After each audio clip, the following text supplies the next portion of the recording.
السلام عليكم ورحمة الله وبركاته. ازيكم يا حبايبي؟ عاملين ايه؟ يا رب تكونوا بخير.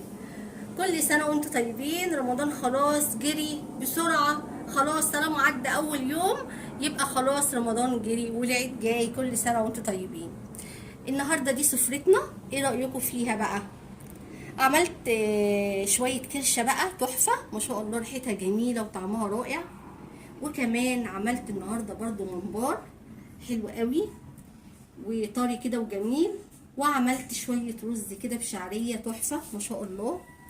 وطبعا الشوربة اللي لازم طبعا تبقى على السفرة في رمضان، ما ينفعش طبعا في رمضان ما يكونش فيه على السفرة شوربة، دي اساسي. وطبعا المخلل بتاعنا. وعملت بقى كمان السوبيا القمر دي، حاجة كده تحفة تحفة، نفسي تجربوها والله يا جماعة.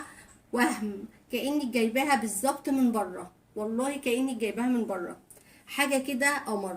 طبعا المخلل بتاعنا اللي احنا برضو عملناه مع بعض. وطبعا دي كانت سفرتنا النهاردة، يا رب تكون عجبتكم.